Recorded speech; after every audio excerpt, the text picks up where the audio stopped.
Ngayon tayo ay papakain ng ating mga alagang kambing.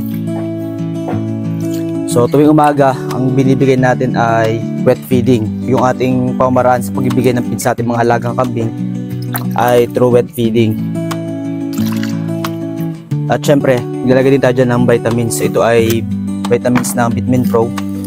Isang kutsara lang nilalagay natin sa ganito kadaming sa isang timba. Isang kutsara lang. Tapos ito naman yung ating pang supplement para doon sa ating mga inahing kambing na bagong panganak. So ito nakakatulong para makapagpadagdag o makapagparami ng gatas. So same lang din, isang taka lang ng ating ilalagay. Siyempre, haluin lang natin yan. Bakit ba wet feeding yung pamamaraan ng ating pagpapakain ng feeds sa ating mga alagang kambing? So para sa akin kasi maraming benefits yung wet feeding, no? Napapansin natin mas mabilis na na-absorb ng kanilang katawan yung feeds na binibigay natin. Kaya mabilis yung pagtaba at paglaki ng ating mga kambing. Itong supplement natin na nakatulong para pandagdag sa gatas sa ating mga alagang kambing ay nanggaling sa Zoe and Zeo Goat Farm kila Sir Christian Noel Zamora. Kaya kung interested kayo na makabili ng itong produkto nila pang suplemento para sa ating mga inang kambing, ay pwede kayong bumisita sa kanilang Facebook page. At the same time, itong Vitamin Pro ng Battlecock. Ito yung mga supplement at vitamins na binibigay natin sa ating mga alaga.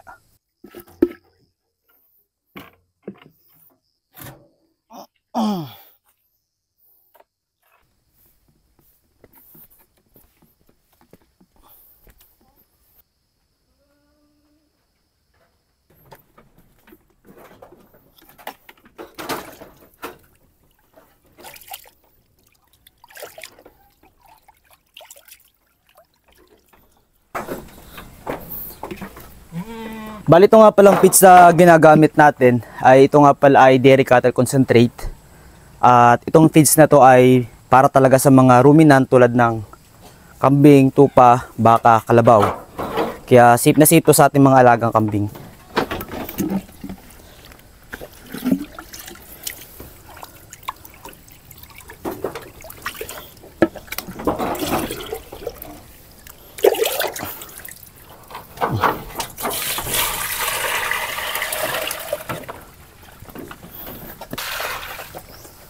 Ang isa pang magandang benefits ng wet feeding ngayon na tag-ulan o malamig yung panahon ay mahina uminom yung ating mga alagang kambing. So sa pamamagitan ng wet feeding, bukod sa nakain na sila ng feeds, ay nakainom na rin sila ng tubig.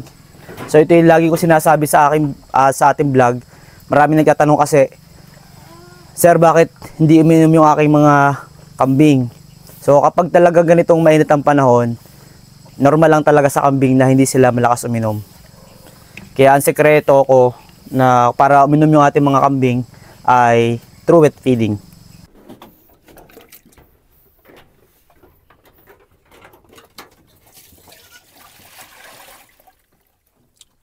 So dito sa ating mga kambing, tuwing umaga lang yung pagbibigay natin ng feeds. Dahil kapag nagbigay tayo ng hapon ng feeds, dahil busog na nga sila, ay minsan nagkakaroon sila ng bloat o nagkakaroon ng bloated yung ating mga alaga, nagiging bloated sila. So kapag nagka-bloat yung ating mga alagang kambing, medyo delikado yon kapag di natin napansin. Kaya lagi ko nga sinasabi sa inyo na kapag mag-aalaga kayo ng kambing, kailangan at the end of the day, nag-o-observe kayo. Ino-observehan nyo yung bawat kilos na inyong kambing. Dapat kilala nyo rin yung ugali na inyong mga kambing. Ito.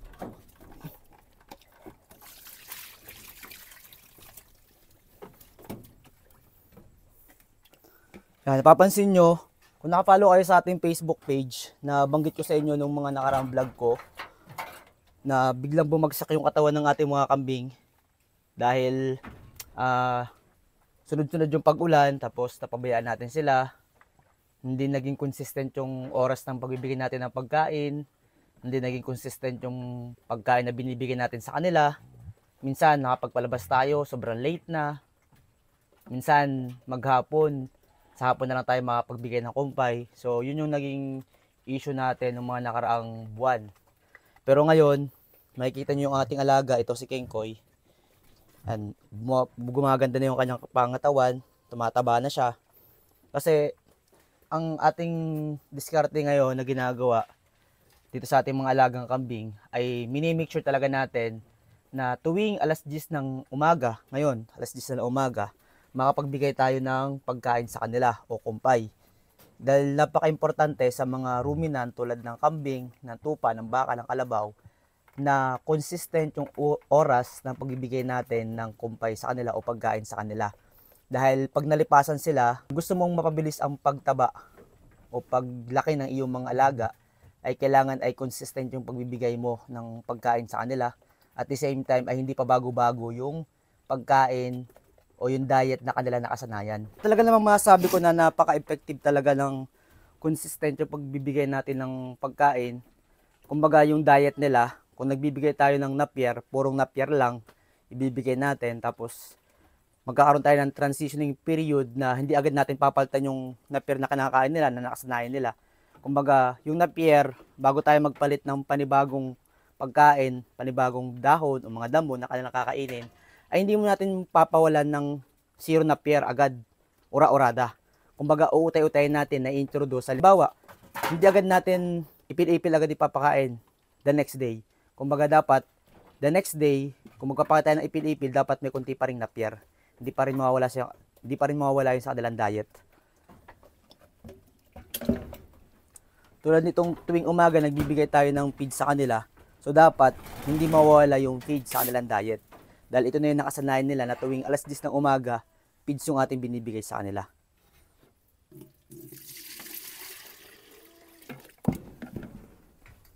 So, dito sa ating mga alaga, dahil nakasanayan na nila na tuwing umaga tayo nagbibigay ng feeds, ano na sa kanila yon? Kumaga, sanay na yung katawan nila, nakapag-adjust na, hindi na sila maninibago na sa umaga magbibigay tayo ng feeds, tapos minsan sa hapon wala, or minsan naman makapagbigay tayo, minsan hindi. Kaya napaka-importante na lagi ko sinasabi sa inyo na dapat consistent tayo sa oras, at the same time ay sa mga kumpay o pagkain na kailangan nating ibigay sa kanila. May mga nagtatanong din na kung pwede daw ba na purong feeds yung ipakain naman natin sa ating mga kambing. Alam naman natin na natural na pagkain ng mga kambing natin ay mga dahon. Kaya hindi rin advisable na purong feeds lang ipakain natin. Kailangan magbibigay pa rin tayo ng kumpay, mga damo, dahon. Dahil yun yung pinaka-natural na pagkain ng ating mga kambing. Doon sila kumukuha ng iba't ibang minerals, mga vitamins, yung fiber na kailangan ng ating mga kambing. Kumbaga itong feeds na binibigay natin sa kanila, ito ay pang suplemento lamang. Dahil yung ibang mga vitamins, minerals, hindi naman nila nakukuha lahat yun sa mga damo. Ito pala yung pinsan ko. Yeah. So ito yung magkukupela siya ngayon. Saan pupunta? Anong kumpay mo? Ipil-ipil? O yan. Ito yung sinasabi ko sa inyo, dapat hindi talaga mababago yung pakain natin. Tulad ngayon, ang pakain natin ay ito. Kasi meron tayong shredder machine. So ito yung pinagalong acid ipil-ipil at saka dahon ng saging. Yan, kung magpapalit tayo ng pakain sa isang araw, utay-utay natin yan. Kasi nung isang araw, naubusan tayo ng pakain. Kahapon, naubusan tayo ng kakunti lang yung ating acid ipil-ipil na nakuha. Kaya nagdagdag tayo ng dahon ng saging. Pero magkasama pa rin sila. Hindi natin pinawawala agad na, kumbaga hindi natin agad binibigla na bukas dahon agad ng saging, wala nang ipil-ipil. So kailangan, meron tayong tinatawag na transitioning period. So yung mga alaga natin dito ay ilang peraso pa lang to. Isa, dalawa, tatlo. Tapos ito nga, may bago tayong anak dito. Yan. Ito yung ating blackhead bower. Ito pa lang yung ating pinagtsatsaga alagaan dito. Hindi pa rin naman ganun kagaganda yung ating mga kambing, mga upgraded pa lang. Pero papunta na rin man tayo doon sa mga full blood. Nag-ipon lang tayo ng konting budget para makabil tayo ng mga magandang kambing.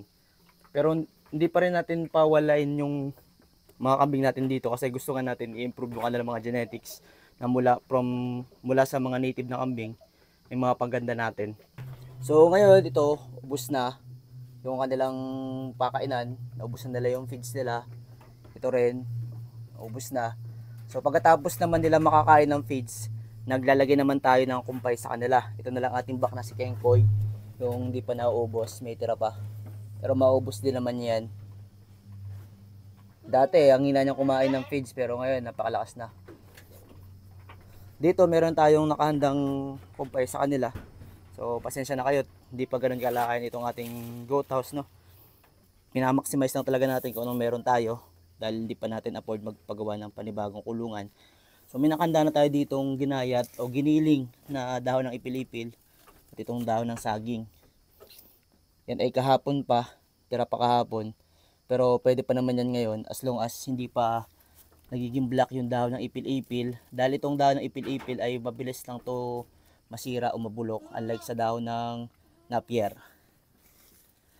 Noong mga nakaraang buwan, halos isang buwan, napier lang yung pinapakain natin. Ngayon, dahil naubos na yung pinagkukunan natin ng napier, ay ito namang ipil-ipil o itong acid ipil-ipil yung ating pinapakain sa kanila.